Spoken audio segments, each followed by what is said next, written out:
The following program will make you want to grow things and experience new and wonderful dreams about your plants, garden, and garden design. Listener participation is always strongly advised.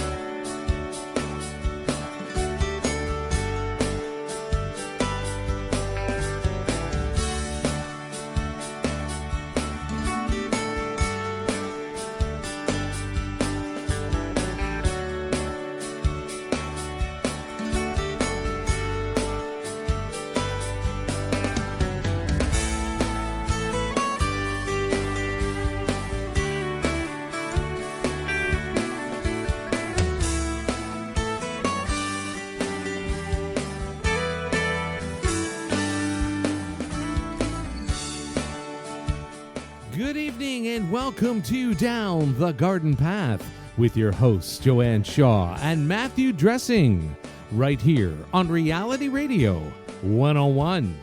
To get on board by telephone in the Toronto GTA area of Southern Ontario, Canada, dial 905-725-1907. Toll free in North America, 1-866-905-7325. Worldwide, 1-866-656-5477. Send us an email right now. Our email address is instudio101@gmail.com.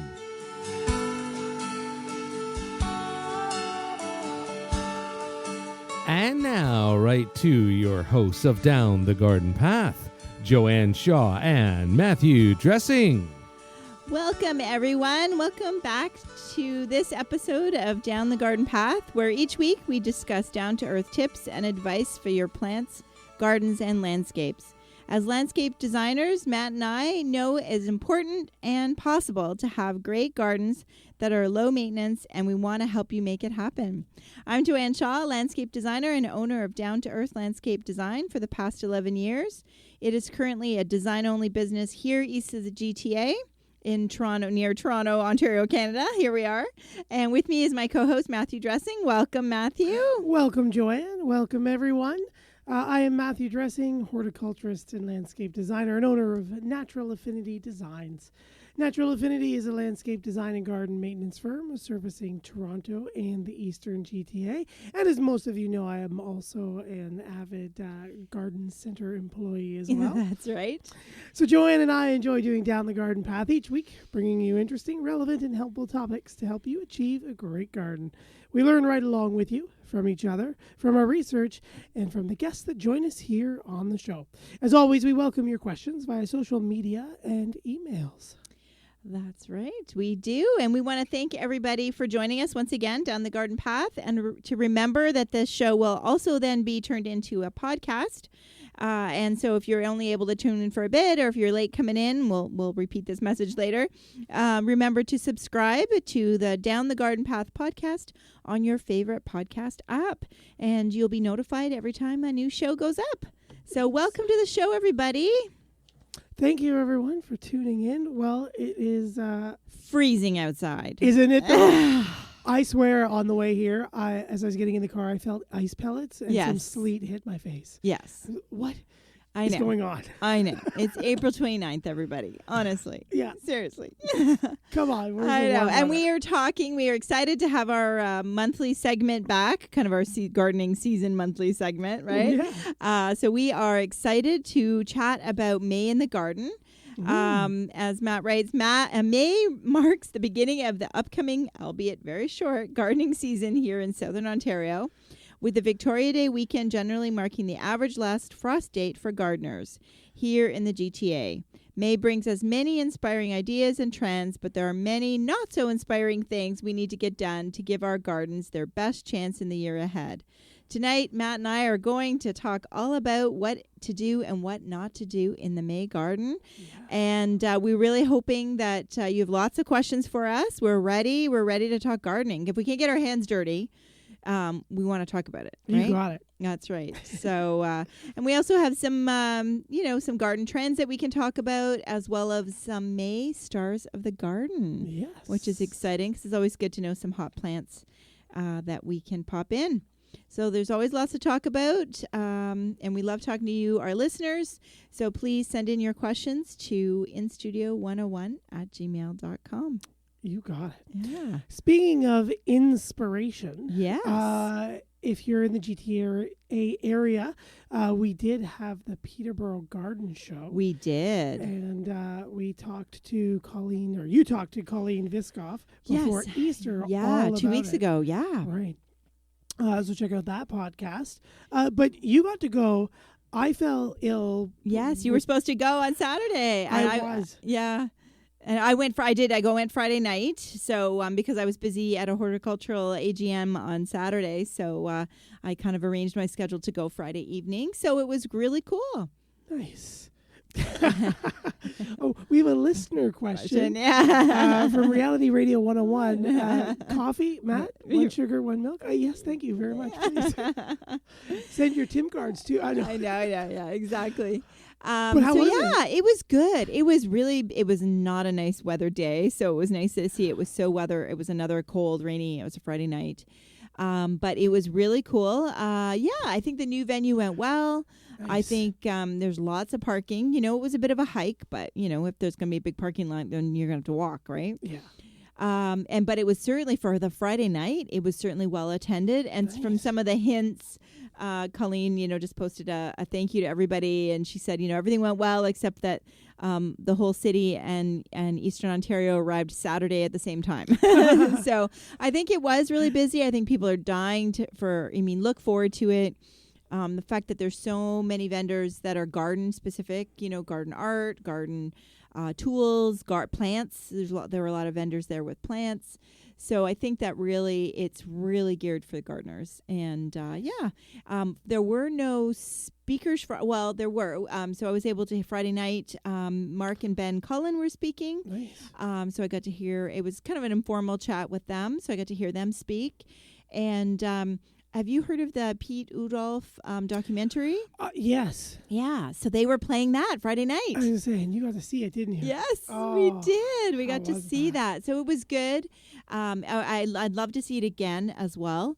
A lot of subtitles. I mean, he's Dutch, so, they're not always speaking English. But no, it was very good. It was very interesting.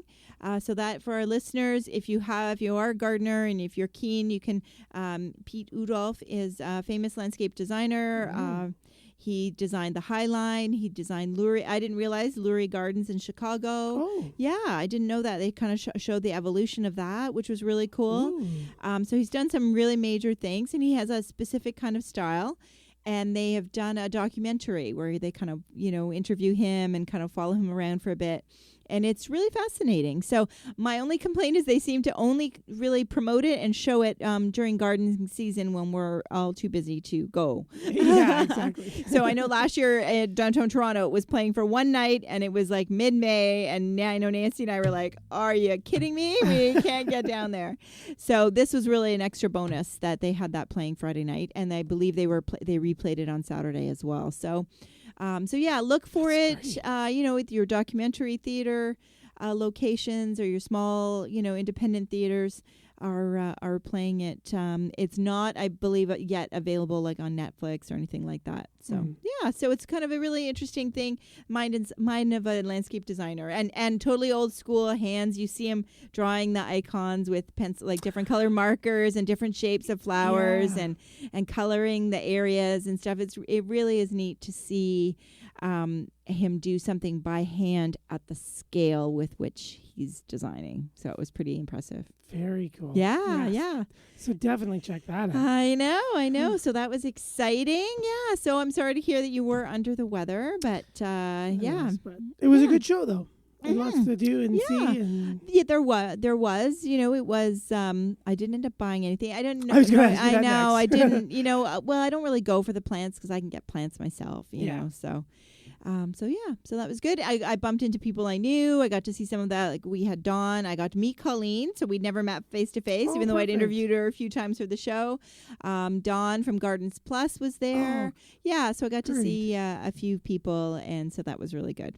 That's exciting. Yeah. So I think it definitely was a hit and ushered in spring for all of the Eastern GTA. Yes. For sure. So, so what is happening at the garden center? I know you work today. Yes. Yes, I didn't know if you were sick on the weekend, but you did work today. So still setting up and getting ready for the season? Still setting up. Still a lot of nursery stock is in. Okay. There is a good selection of perennials, but there's lots of interesting pots and accessories, and still putting the finishing touches on some displays, but things are really, really coming together and looking good and inspirational. Custom work is looking good. People are starting to get their cool weather pansies and ranunculus and ivies and snapdragons all out there. And how about bulbs? Like, can people buy some bulbs that are already growing and then put them in their containers? Yeah, you got it. Yeah, tulips, daffodils, hyacinths, all those groups for sure. Okay. So people are itching to get out there. It is still really cold, so if you are buying anything like perennials that are maybe coming out a little further, you'll see like at our garden center we have perennials out. We have like daylilies, and they're like 2 feet tall. And really? Yeah, and they're a month and a half plus ahead of themselves. So if you are buying anything already grown perennial, note that like a day like today, where it's like, keep them in the garage. Yeah, keep them bright light somewhere, semi-warm, but yeah, you can't bring them in the house. Look, that's not good. I would just say don't buy those. No, it's great to go out and look and see lots of fun stuff. But again, just like the show, right? It's very inspiring, but be careful with what you buy and you put outside. For sure. Nursery stuff, there's lots of stuff that's out in leaf. There, the magnolias are in. They're flowering. We get ours from a little further northern United States. So they're a little ahead, a couple weeks ahead of them here. There's a couple on my street that are starting to flower, but the buds are just cracking now. Yeah, I was just in a coffee shop working before the show, and there's a magnolia outside the coffee shop, a small one. I was like, oh, and same thing. The buds are huge, but not quite yet. Yeah, nice and fat. So just be careful. Yeah, we had to take something off of our benches, a couple astilbes actually, because they got covered in ice. The wind and the rain that was coming, and then the wind just froze the water that had got on their edges. So it is very, very cold. Yeah. So inspiring, good time to get in and get anything for your lawn. But although things are still dormant there too. Exactly, but still just kind of be careful there too. And we're going to talk about that on our do's and don'ts, I'm sure, for May. And we are sure that you have lawn questions, because everybody always does. It's May. We know you do. We know you do. Yeah. Just get them on their way. So the weather isn't cooperating, but I mean, spring's bound to come anyway. Exactly. So it'll be here before we know it. And so it's just take your time and kind of enjoy that, you don't have to do too much yet. Yeah. Right? Exactly. Enjoy just the warming up and being outside in those nice, cooler, sunny days. Yeah. Speaking of gardens, what about your garden? Is it doing anything yet? I do have, it's a viburnum that I don't know what the name is. I bought it when it's one of my first plants I put in the garden. It's blooming. So yeah, I have a spring bloomer. Beautiful. I took a picture of my hellebores that are done. So I definitely need to buy some more hellebores, because I need those pops of color in more places in the garden. So I did get a garden cleanup done. So I've kind of cut back a few things and kind of done a bit of a cleanup. I didn't cut a lot back, but like my ornamental grasses are cut back. Yeah. And I did take some height out of my limelight hydrangeas and my oak leaf hydrangeas. Nice. My oak leaf hydrangeas didn't bloom last year, so I'm always like, okay, do I trim them? Don't I trim them? But they are like a little spraggly looking. So I did do some, not all the way, like not really hard. I don't know. Hard, do you think I should prune them really hard? Yeah, they're probably okay. Yeah. So just did some deadheading and some of the longer, just kind of varied the stems a bit. So other than that, I mean, I looked at what I'm always curious because I don't know if our listeners know. So I have a garden that goes right. I don't have a sidewalk on my side of the street. And my garden goes right from my front walkway to the curb. So, and we did get so much snow, and I'm kind of on the corner. So I've got quite a little, we call it a hell strip, but it's kind of like a hell island, I guess, for my yard. And so I'm always, curious and all my neighbors across the street, because we had so much snow, they pushed their snow across the street onto my garden. Because there's nowhere else for them to put it, right? Because their homes are a bit closer together. So I was curious to know, like, how is there silt damage? How is everything looking? And so far, so good. Nice. So there's still nothing, like, not a ton of greening up yet. But the perennials, like, certainly like my catmint and Roseanne geranium, we've cut back last year's growth, and in the center of those plants, the green is coming up, and so we will see. Exciting. I know. It's always a bit of a challenge, and I love being able to kind of test out what grows and what doesn't grow, and what's salt tolerant, what isn't salt tolerant, so that I can share that with my listeners and my clients. Is there anything right now that you are excited to try this year, or is there something that you are really anticipating doing well coming through your trying now, like last year to this year? You know what I want? Well, I'm not necessarily related to the salt, but last year I did plant those variegated irises with the green and white foliage. Yeah. And and I have to say, I planted one clump of them, and I have to say, even though the bloom is, it's fairly short-lived, it's not huge, but I have to say that foliage looks so cool from like 2 weeks ago right till the frost last year. So I kind of did a little walkthrough, and I took some pictures of my garden. I love taking pictures of, I did it before the garden cleanup, and I did it after the garden cleanup, and I'm like, you know what? I need like 4 or 5 more of those clumps, and kind of just spread out, like those pops of white, and that texture is just a contrast of all the other kind of sprawly things and stuff. So I think that's one thing I'm excited to add. And I learned from the Landscape Ontario conference as well to think of plants as mulch. Yeah. And so I do need more mulch, but I really would like to get more of a ground cover, kind of understory my plants going. So Very nice. Sounds like some exciting things. I love the fragrance of that flower. Oh the iris. I didn't even realize it was fragrant. Yeah, if you smell it when it's in full bloom, if it's the same variety, which it probably is because it's the common one we have around here. But it smells like you've just ripped open a package of grape Kool-Aid powder. Really? Yeah, it smells like someone has just come around and put a little bit of that sugary powder in the flower. It's so amazing. Oh, neat. It's so fun. Neat. Yeah. So, well, that's good. So, so I think that's, my mind starts racing, but I'm like busy with design. So it's like it's hard to focus on my own garden sometimes, So I'm just happy the cleanup got done. Probably a little early now that it's still so cool, but you got to do it I had to get it done. Yeah, for sure. Yeah, especially because the ornamental grasses, they started to grow, so you want to kind of... Oh, yeah, once they start, you got to get those down. Yeah. Yeah, for sure. You do. So, we've got a listener question. Carla's writing in, Hi, Joanne and Matt. I just turned in a few minutes ago. The Peterborough Garden Show was all ready. Darn, she missed it. She really wanted to go. Do you know of any others in the GTA in the next few weeks? Thanks. P.S. Love your radio show. Oh, thanks, Carla. I don't. Well, the Toronto did they have their spring fling this weekend? I thought it was this weekend too. Yeah, I think it was. So I think everything was kind of this weekend, Carla. Yeah. I'm so sorry. Toronto Botanical Gardens usually has like a spring fling.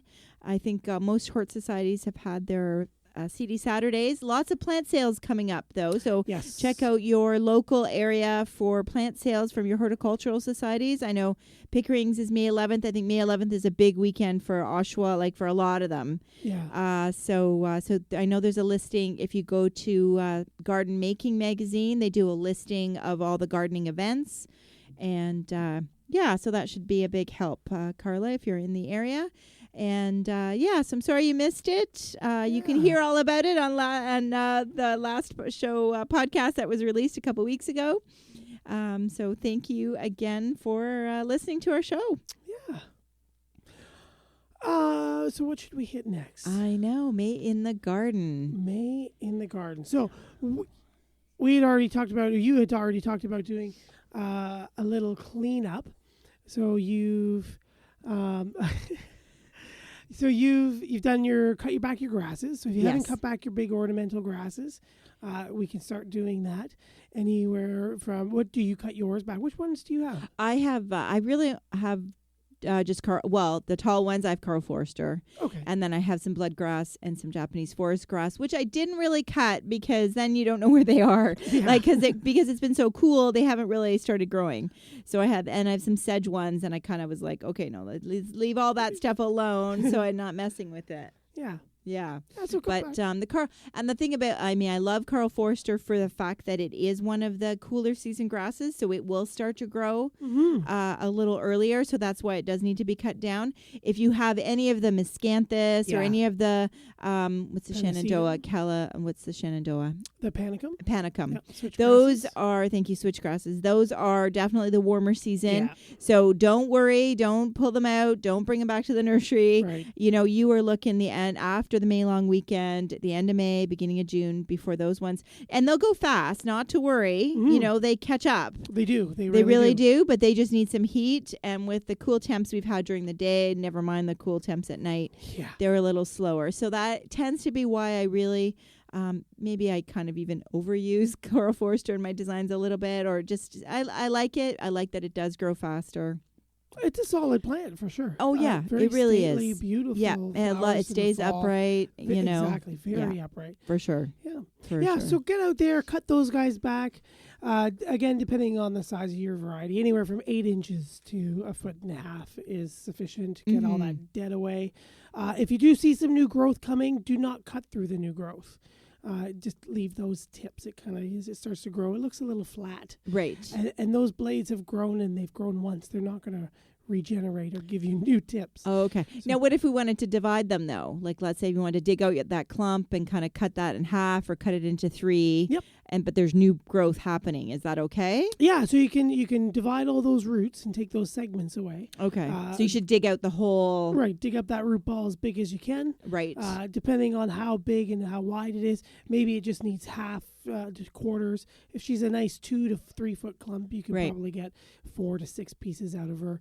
If she's fairly small and you want to divide her, if she's within 3 years, I wouldn't do it. I'd leave her for a good couple, 3 to 4 years before you get her. Get her some good size. Okay. But then, you can divide her and just don't cut any of that new green stuff. Okay, from the top down. From the top. I know, nobody can see you with your hands. Yes, I know. He's making this cutting motion and, unfortunately on the radio, right?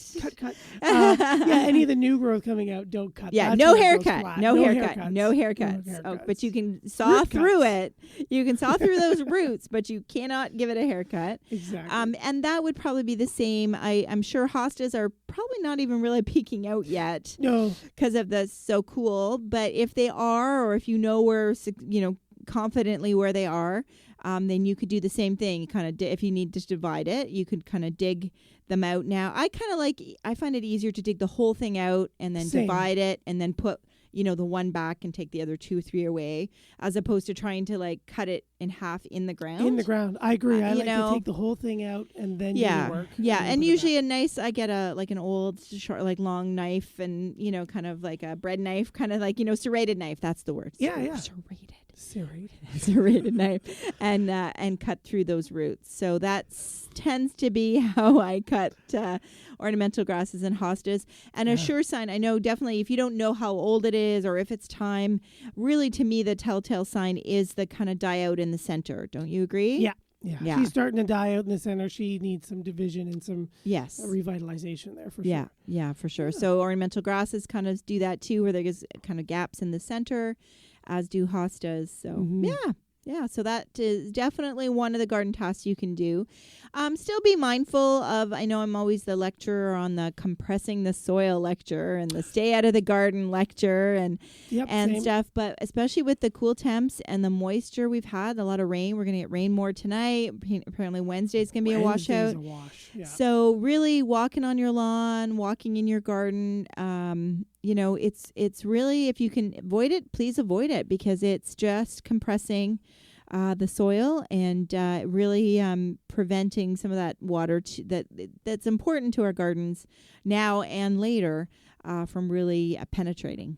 Yeah, exactly. We need that water to penetrate and that oxygen exchange to happen. So that's right. Slows things down. And I saw a shocking thing today.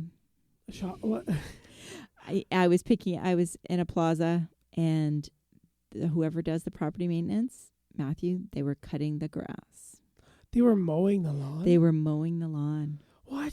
I know. It's not growing. I can't even I don't know what they were imagine. doing. That I just feel bad because it's, they're mowing it so they can charge for it, right? So, yes. Yeah. So I just wanted to stop, like, honest to goodness. It was a young kid. Had it been an adult, I think I would have stopped. I don't know. Maybe not. I would have stayed in my car anyway. But I was like, what?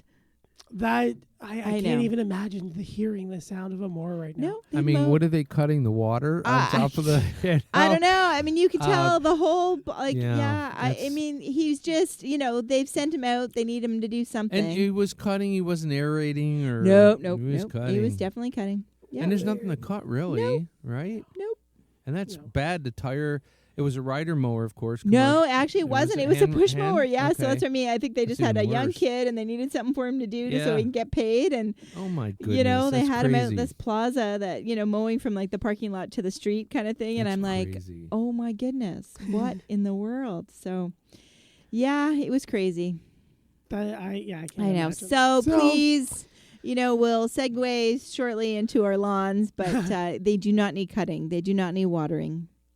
No, yeah, there's lots of groundwater. There's lots of rain. The ground is still very cool. It's still thawing out. Things aren't really going to grow. We got a good listener question here. Hi, Cody. You guys are funny. When are you going to be on Facebook Live? Would love to see Matt's hand puppeteering. Love the show. Thanks, Cody. We tried that once. We did say we would do it again. Yes, we did. We'll have to plan that, but we don't have a date yet. Maybe. Yeah. Well, we talked about doing it for our monthly show. For our monthly shows, and we could bring in some plants. Yeah, so maybe we'll try that again for guys. June. Maybe. There you go, Cody. There you So go. Stay You're tuned. Stay tuned. Stay tuned. But yes, it is always funny when the two of us kind of forget that we're not on TV. Yes. Not that we want to. Well, at least I don't want to be on TV. Yeah. But anyway, thanks for listening, Cody. Yeah. So, so stay off everything. I agree with you completely there.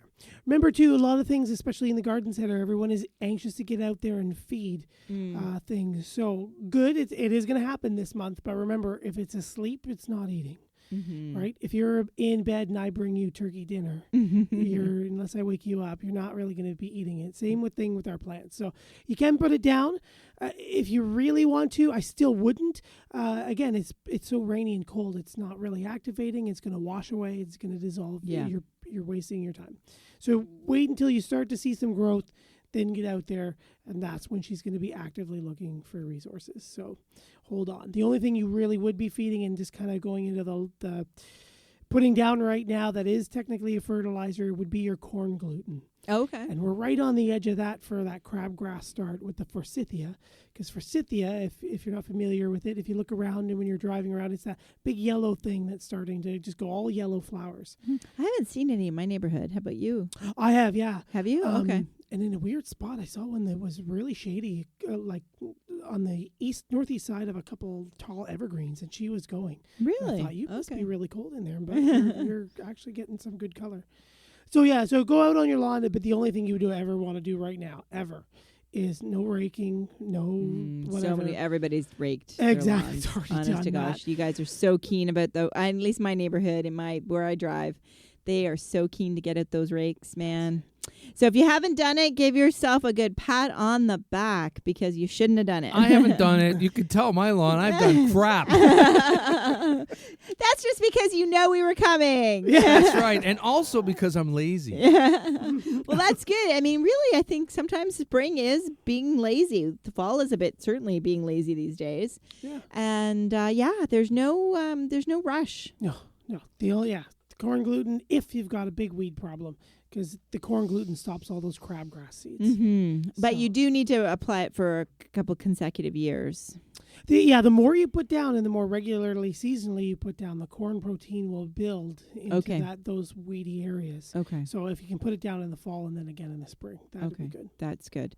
I'm wondering if I should do it. I know I did get a text from my friend who moved to Sarnia, and they live across the street from kind of a naturalized area. Oh, nice. And she said, like 10 minutes after her husband put the corn gluten down, the ducks were literally walking across the street. Oh, yeah, for sure. Feeding off of her lawn. So I don't know how many weeds are going to be protected. So that's the downside, is that the critters love. It is. It's literal corn byproducts. Yeah. I say that too. If you know you've got flocks of birds hanging out, or geese, or if you're down by the lake, Yes. and the seagulls are starting to come towards the beaches, you're in for some fun. yeah, you're definitely in for some fun.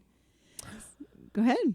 Oh, I was going to say, Gwen is writing in. Hi, new listener from Fredericton, New Brunswick. We love it. Thank you, Gwen. We love knowing where you are. Welcome to the show.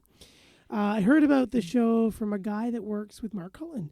They highly recommended you guys. Nice show. Oh, that's great. Thank you very much, Gwen. Yeah, welcome to the show, Gwen. Yeah. We're always excited, and you'll have to write in and let us know what zone you are, because it's so love to eclectic, right? Yeah. We've had the Las Vegas people and the California people chime in and make us feel like really bad because they've got such a long growing season,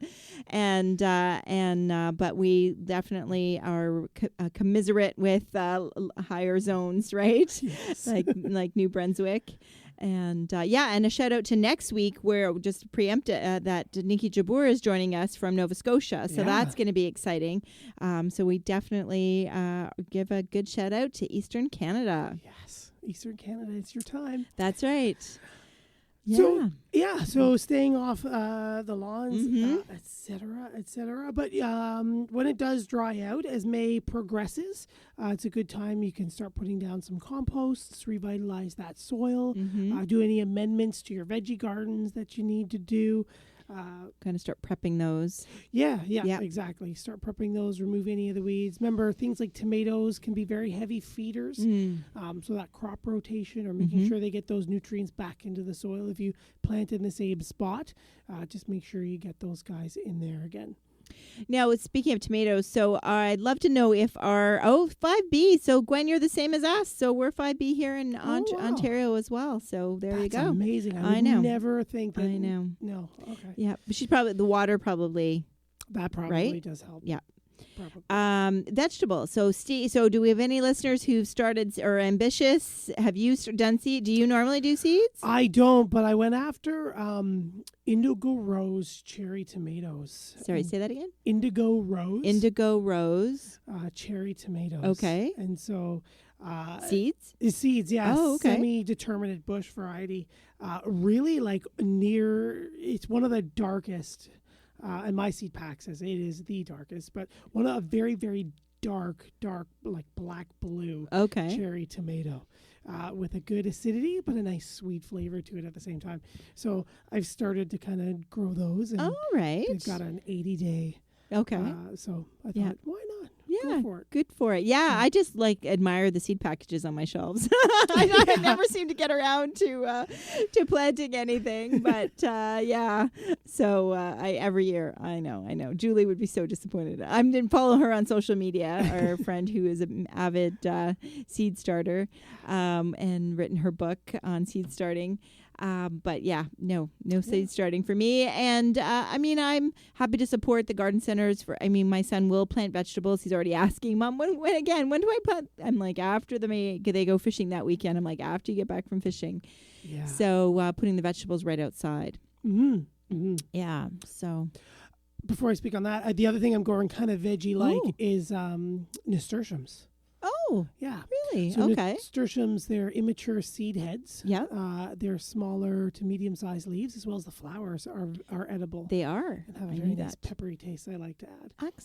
Excellent. So what do you need to do? Because sometimes flowers need to be either soaked or roughed up or something like that. Did you have to do anything to those I seeds? like to soak them for Okay. 4 to 6 hours just to kind of do it. But Oh, that's all. Okay. yeah, Yeah, and then so. Are things Nothing starting to specific. sprout? Yeah. They've And do you started have to like sprout and lighting and stuff, or are you just doing a window? I just have a south window that I just kind of have a table set back, and it kind of keeps them warm and where they're going. Excellent. So if any of our listeners have any questions about seed starting, you can send them to Matthew. There you go, yeah. Because we know I know a lot about it and I've read about it, but it's just I've never really been successful hands-on. So Fair enough. Yeah. Not everybody is. yes, that's right. So there's lots of stuff we can put right in the garden come after the May long weekend. Exactly. And just in our garden center, we know that the second week, the 2 weeks before the May 2-4 weekend, tends to be the peak of when a lot of the vegetables are in. Right. So don't wait too long to go and scout your vegetables out. Right. Check your local garden centers. I know we've got things like strawberries, rhubarb, blueberries, Okay.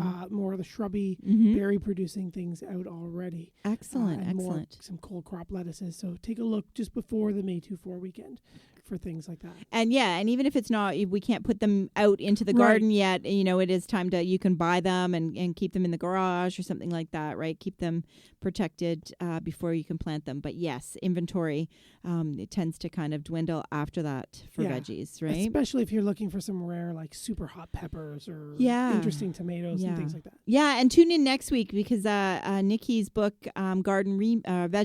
Veggie Remix. Yeah. So she's got some exciting, unique veggies that we're going to talk about. So So some cool. different ones for sure. So I think that's going to be great. And so I think, feeding the soil, like you said, getting your vegetable gardens. I'm on some gardening Facebook pages. It seems everybody's kind of keen.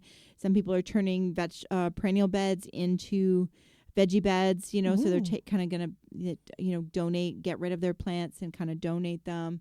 I noticed that was kind of a common theme, Yeah, and you know what? And just further in our little things, we had some notes on trends and veggie gardens. Again, like the garden centers, it's the hottest growing commodity year after year after year.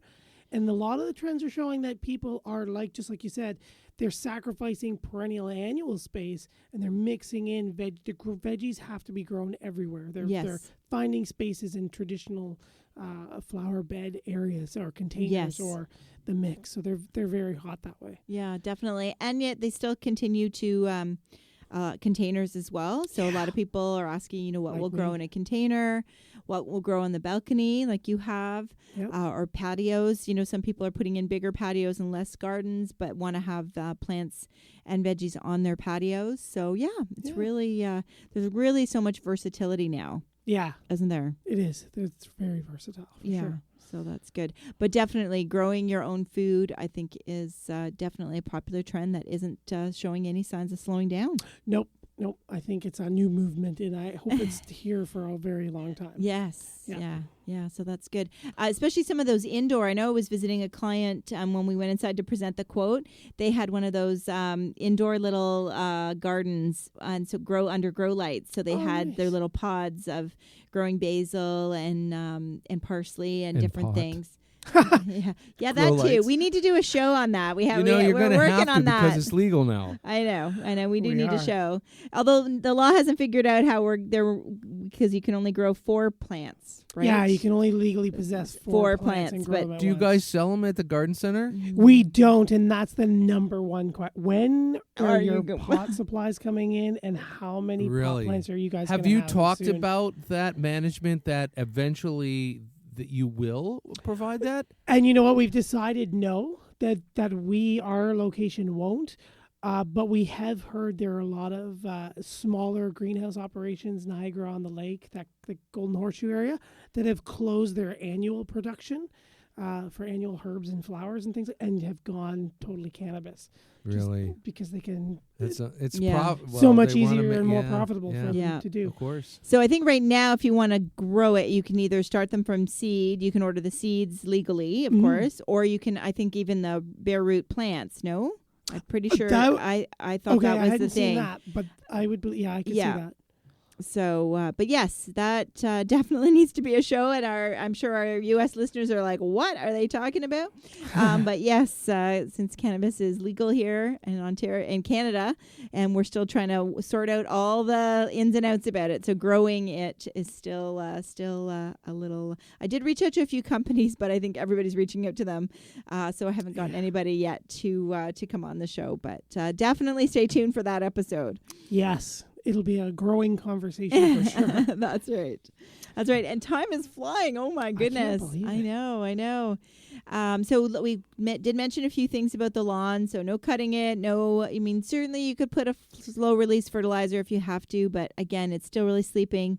Yeah. Grass seed, tons of people. I went out for a walk Saturday night with a friend, and tons of people had already put soil, top dressing, and seed down. And I'm like, the grass seed will not germinate until our evening temperatures are 15 degrees. And what is that in American? In the Fahrenheit. I don't know. No idea. Okay, that's Celsius and Fahrenheit. I don't even know which one. But anyway, it needs to be much warmer. Yeah, and the soil needs to be warm too. Yes. Yeah, we need those 16 to 22s and that soil temperature, unless it's like 10 to 12 degrees, she's not even going to consider cracking. Right. So, yeah. Yeah, and if you don't believe us, it really is on the bag and tiny font, but it's on there. So I have people like, no, I don't believe you. I've always done it this early. I'm like, yeah, read the bag. Yeah. And you can put it down, but it's not going to do anything. Yeah. And like we said about corn gluten, birds and animals are smart. And the rain, like a hard rain comes and it's just going to wash it all away. Shift and buried or gone. Yeah. So definitely. Now is also not the time. Like, so in cleaning up our gardens and pruning like the grasses, cutting back some, I just deadheaded for the most part my hydrangeas. I cut the limelight, which I'm trying to control the size, as well as the oak leaf. I cut back a bit more. But other than that, I really just did a deadhead. Yeah. But I think it's too soon to do like yews and boxwoods, is it not? Yeah. Unless you can see some very obvious damage on it, like it's definitely dead. Just let her be. So, the boxwoods and yews and around where I am, they're still half bronzed from it's so cold. They're just greening up. So, yes. Because and the thing is, people are like, well, what's the harm? And it's like, well, the new growth is coming on, much like flowers, really. You don't want to cut anything that's about to flower. So you also don't want to cut your evergreens, even though they're green. They're going to shoot as soon as we get some heat. By the end of May, beginning of June, that's where all their new growth is going to come out. Right. And so then by mid-June, then you can give it a cut back. Right. So that's why. So if there's a ton of salt damage on your boxwood, then chances are it might not survive at all. So you can cut out some of that damage, but otherwise I would just hold on till the end of the month. You got it. Yeah, just let her do her growth thing mid-May through mid-June, and then prune it. Yeah, you want that new growth to give you that new shape and fill any gaps. That's right. That the winter damage or something's happened. Yes, and you can stress her. So exactly. Don't rush to it, and then that way the new growth could maybe hide some of that salt damage and things like that. Yeah, exactly. Right? That salt damage or something. Definitely. So go ahead. Justin writes in. Woohoo! Now that will be a show. The Cannabis Hour with Joanne Shaw and Matthew Dressing. Love you guys. That's a great. So we'll have to remember that title now for when we do the show. There we go. Thanks, Justin. Excellent. We'll have to do that one. And so we're leaving our yews and evergreens and cedars. Everybody leave them alone, right? Leave them alone. It's more of a thing to do in June. Right. It's more of a June in the garden kind of task. Yeah, okay. For sure. Good. So we will definitely cover that in June. We will. For same fertilizing, like they're not really soaking up. They're not actively. Really, they're taking in food when they're actively growing. And right now, they're still really not actively growing. They're greening up slowly, but I wouldn't say they're growing, right? No. Yeah, they're not growing. They're just kind of chlorophylls are dividing, and food is. They're just kind of greening. They're warming up, and they're showing their color again. Yep. Okay. So, do you want to talk about, we can talk about some of the plants of the year? Or is it plants of the month? What are you? Well, I didn't know if we really hadn't said anything, and I know they're kind of everybody's out there, but there's the plants of the year. So Right. every year there's the American Hosta Association throws out what the Hosta of the year is, Okay. and then the garden centers and everybody else has like this. Oh, it's the big one, Yes. and the garden clubs. So this year, I put the shrub and the perennial and things down. And the so we annual. could- Yeah. Excellent. annual. So just quickly, if you haven't already heard, a Hosta Lakeside Paisley print Ooh. is the Hosta of the year. Pretty nice. It's a smaller one. It's 18 to 20 inches tall and 23 inches wide. Low growing mound with greens, yellows, and creams spilling out from the midrib to the wavy upturned edge of the leaf, blooming purple flowers in the summer. And I had a zone there, and I believe it's up to zone 4 for that one. Okay. I'm interested. Have you seen this one? It was all over Canada. All over, Blooms. yeah, that's where I All saw it. All over, over right? Canada blooms. So, Electric Love Woodgelia from Blooming Easy. Yeah. Yeah. Go ahead. No, you go I was ahead. gonna say, okay, this is a great one. It's only 1 to 2 feet tall and 3 to 4 feet wide, low mounding, but it's got a true red flower over very dark wine-colored foliage. Yeah, and that I can't wait to see, because as much as that shape was there at Canada Blooms and that dark foliage was there, but nothing was really in bloom. Yeah. So I'm really excited about it. So I usually try to test a couple of these out. I know our mutual friend Nancy, who's a landscape, she's putting it in all her designs. I'm like, oh, but wait, like, what do we have to make sure it performs? So That's it. but I don't know if I have any more room for one. But we'll see. I'm running out of my room. Hey, there's one of those ground living mulches, 1 to 2 feet. Yeah, I guess. a Oh, I was thinking medium of something area? a little lower, don't you Yes. think? But yeah, that's exciting. It is nice to have another one that's compact, that's burgundy, and certainly a true red flower. And that's what I find Yeah. most interesting. Red and blue are the hardest true Yeah. colors to find. So For I'd sure. love to see the red. Okay, so everybody, that's called the Electric Love Woodgelia from Blooming Easy. And Perennial. This one's interesting. Perennial, the Alpine Betony Stichus monieri humelo. 18 to 20 inches tall by 18 to 23 wide. Clump forming, blooming thick spikes of purple flowers through the summer. You can divide it in spring and cut it back hard after flowering to tidy up the medium green, rounded lanceolate serrated leaves, zone 4 to 8.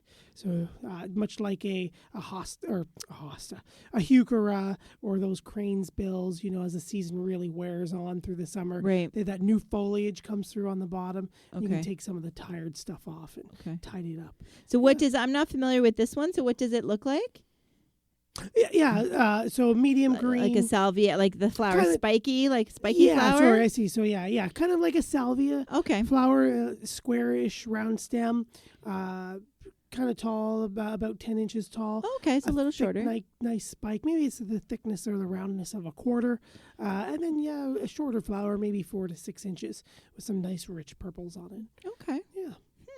Well, that's good. So that is humelo. Yes, humelo. And and we don't usually talk a lot about annuals on the show, but you wrote down an annual. Yeah, Proven Winners has got the Sedum Mexicanum Lemon Coral. So it reminds me of, it looks very much like our Sedum Angelina. Okay. That yellow spiky sedum. Now they're marking it as an annual, but will it overwinter? Do you think? Not here. Oh, Well, it says okay. it's zone 7. So Oh, okay. somewhere. Okay. Maybe, So yeah, we have but some zones, lucky zone 7 to 11 listeners. We do. So 7 to 11, yeah. And if you do like it, the Angelina is the perennial version for 6 through 1 zones. Okay. Zones 6 through 1 or 1 through 6. 1 through 6. Yeah. Okay. So just vigorous, drought tolerant, beautiful chartreuse foliage. Okay. Good. Not really grown for its flowers. Okay. Yeah. So great for containers. Probably a nice thing to kind of hang over the edges. Yeah. Right. Containers, some ground Yeah. covers. Yeah. Okay. Excellent. In the last of the year, as we come into the last 10 minutes, living coral is the Pantone color of the year. So very coral, orangey, salmony kind of color to me. But you can find them in petunias. There's begonia, verbenas, pelargonium, zinnias, dahlias. The newer At Last rose that you're going to see everywhere okay. has that kind Coral. of color, coral color. Echinaceas, lots of different perennials and plants that are out there. So if you like to keep up with the color of the year, Yeah. there's lots to choose from. Yeah, or if you just want something different, if you've always done the red or you've always done the fuchsia, it's nice to know that there'll be some options, a bit more options with the coral this year. So, so that'll be good. Okay, well, that's good. There's always a lot to choose from, and I know we're just all excited to get them in the stores. Oh, yeah. I do want to remind everybody too. I know everybody gets keen in a couple of weeks around Mother's Day weekend and buying your mother those flowering baskets and stuff. Just keep in mind that they're not you're not the thing to buy. Well, I just am biased. I think it's better to buy a gift certificate for one later in the season. Yeah. Because those ones are kind of forced early and really blooming and really root bound, and so they don't tend to last through the month of May, really. Yeah, and then you get to see some of the ones with the cool season stuff in it too. They have like a million bell and some other cool pansies and stuff? Yeah, like a pansy or just like a ranunculus or something weird in them. So they can be some interesting mixes that may half peter out by the heat. By the heat, right? Yeah. So we all are all about down to earth practical advice here, and so we're pretty practical, and we are not afraid to tell you what not to do. No, exactly. So we are not here pushing any product or anything like that. We just know sometimes it's just better to wait, right? It is. It's just better to enjoy and go out and visit garden centers and get that inspiration and see what's new and get your fix. Yeah. But patience definitely is for sure. And I think sometimes people think that, like, especially people who want to try gardening, get all keen and they go out and buy all that stuff really early, and then it peters out and it won't bloom for them, and so that they think they've done something wrong. Right. Really. And I can't grow anything. I don't have a green thumb. And I hear that from clients all the time. And really, it's about the right plant in the right spot and, frankly, at the right time when it comes to spring. Yes. So those spring baskets, they're like, wow, right away. But it really they aren't meant, unfortunately, to last throughout the season. So it's better. If you want to take them out of that and put them in a bigger container, later on the season, that would work if you want to do that. But if you're going to buy that 10-inch pot that's blooming on May 10th, it's not going to be blooming on June 10th. It really isn't, right? There's no room for soil anymore. There's no room for fertilizing, that type of thing. So we just we're here. That's why we're here, to kind of save you some headaches. That's right. So, and we've got some exciting shows. We're looking forward to the summer, aren't we? Lots of new shows and new podcasts, and I'm excited about next week's show with Nikki. How about you? Yes, so am I. Yeah. So am I. We've had listeners request us to get her, so I'm so glad that, and I believe she has a radio show, and it is launching, I believe, this weekend. Oh, I noticed on social media. So with a big shout out to Nikki. And she teams up with a couple, I don't know if you're aware, a couple of other horticulturalists, and they write a blog called Savvy Garden. Mm-hmm. So look for that. And Jessica and Tara and Nikki, they cover the bases. From Jessica writes about insects. Tara writes about raised vegetable gardens and different things. So they both write a lot of great stuff. So definitely check them out. For sure. Whether you are north or south of the border, they write a lot of great tips and tricks. Yes. So excellent. That's good. Yeah. What else do we want everybody to know about the month of May? I think patience is our biggest one, right? Yep. Maybe next year at May in the Garden will be Patience in the Garden show. That's it. May. Patience in the Garden. That's right. That's right. Take some pictures. I mean, now's a really good time to see. Sometimes through the pictures, you'll get a different view of where you might have holes, where things might be too close together. I think now is a really good time. As far as winter damage, like does that shrub keep getting damaged every winter? Is that where you're putting the salt? Maybe that shrub, instead of replacing it, maybe something else deciduous or that perennial that dies back down to the ground should go there. Yep. So it's a really good time to kind of have a different look, as you're trying to be patient, to have a different look at the garden. Yes. Yeah, there's still lots to see. Mm-hmm. You can see all the bones of your garden, for sure. Yeah. Lots to see and lots to learn. And Yeah. And it's Pictures not is a too great late. idea. Yeah. And it's not too late to call a landscape designer or garden designer in your area. I know, so I've mentioned in some of those forums that I listen to, I'm amazed, I guess I'm biased because I am a designer and I love helping people. So I find sometimes in the forums, you've got inexperienced gardeners asking for help from other inexperienced gardeners, right? Or new gardeners or that type of thing. And it's really not that cost prohibitive to ask for help from a garden designer. Or go to your local nursery. They will have designers on staff as well. They can do in-store designs, that type of thing. I think the little bit of investment in that planning and getting some professional advice will save you hundreds of dollars over the next few years. Don't you agree? I mean, it really, I know firsthand. I mean, I got into this because we bought a house full of perennials that I didn't know what to do with, and we rototilled them all, and I wasted and bought all the wrong, all these massive shrubs that, grew to be too big, and then we had to take all of those out. So I really want to encourage everybody to consider that wherever you are, reach out to a local garden designer, landscape designer for some advice. They all, even the high-end ones, will have a low service, or they'll know of somebody that will do a little consultation for you and give you some advice. I really do. What to plant where, really long term, what will get you the best seasonal interest for your gardens. So really do want to encourage everybody. I mean, Matt and I are here in the GTA. You can find us if you need us. I'm at downtoearth.ca with the number 2. And Matthew, you're naturalaffinitydesigns.ca. That's right. Yeah. So we're here, but we know our listeners are coming from all over, and there are lots of qualified landscape designers all over North America, all over the world, really. Yeah. And you know what? If you are listening and you're far away and you'd still like our help, you can always send us an email with questions and pictures through our sites. We love design dilemmas. Yeah. Exactly. Write us here on the show, our design dilemmas. We're always open to your design dilemmas. You can always send pictures here to instudio101@gmail.com. We can take a look and answer your question live or not live. That's right. Or we'll get back to you. Or we can get back to you. It's up to you. But we're always here to help. And you know what? We, like you said, down to earth, tips, tricks, and advice. And we want you to be successful. Yes.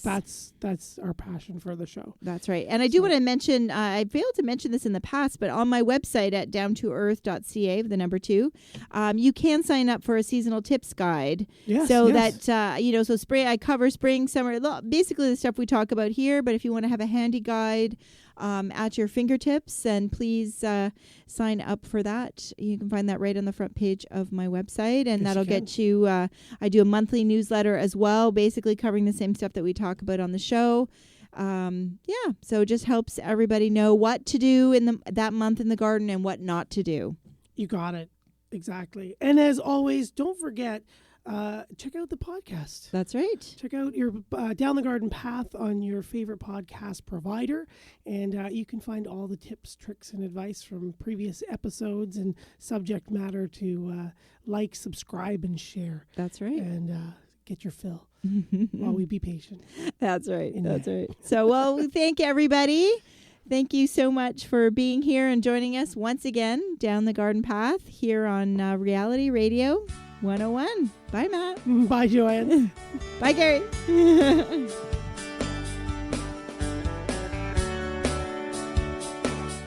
Thank you for listening to Down the Garden Path with your hosts, Joanne Shaw and Matthew Dressing, right here on Reality Radio 101.